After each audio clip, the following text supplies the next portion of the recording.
Subscribe करें हमारे YouTube channel साधना gold को और पाएं वीडियो सबसे पहले। और हाँ, बेल आइकन दबाना ना भूलें। एक बुजुर्ग जो बड़े मानस प्रेमी थे, वो यात्रा पर कहीं जा रहे थे।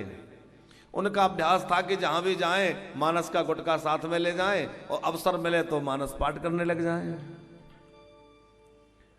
तो सतपंच चौपाई मनोहर जान जे नर और धरें, 5-7 चौपाइया भी कोई नित्य पाठ कर ले तो सीताराम जी उस पर बड़े राजी रहते हैं। तो महोदय का अभ्यास था।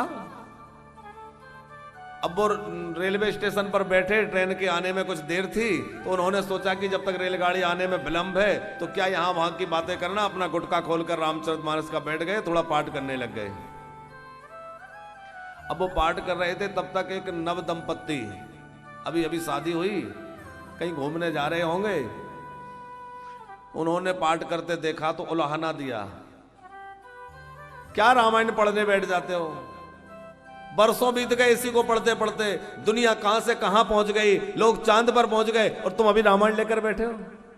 वही रामायण वही गीता पढ़े जा रहे हो, पढ़े जा रहे हो, कुछ और काम नहीं है।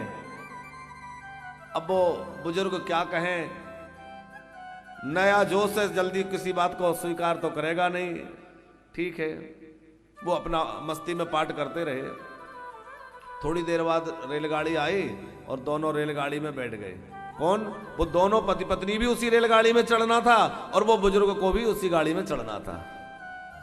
अब वो बुजुर्ग अपनी सीट पर बैठ गए। तब तक क्या देखते हैं कि वो युवक जो उनको बातें सुना रहा था हड़बड़ा रहा है, यहां से वहां भाग रहा है। उससे लोगों ने पूछा क्या हुआ? बोले मेरी पत्नी स्टेशन पर छूट गई, चढ़ नहीं पाई, भीड़ बहुत थी।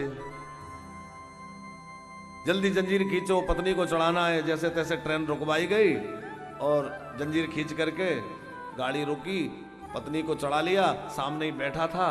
जब वो शांति से बैठ गया तो बुजुर्ग ने कहा, बेटा यदि तूने राम कथा पढ़ी होती, रामचरितमानस पढ़ा होता तो आज तेरी पत्नी प्लेटफॉर्म पर नहीं छूटती। तो उसने कहा कि इसमें रामायण से क्या लेना देना, हर बात उसी से जोड़ते हो।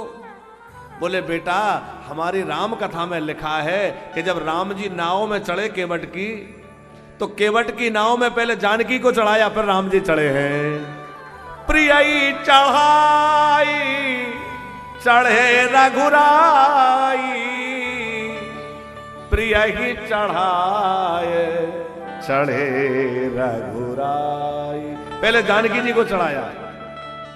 तो रामायण पढ़ी होती तो तुझे पता होता कि पहले पत्नी को चढ़ाया जाता है, बाद में खुद चढ़ा जाता है, तो पत्नी छूटती नहीं। तो इसका अर्थ यह है कि भैया ऐसी कोई समस्या नहीं जिसका समाधान रामायण में ना हो।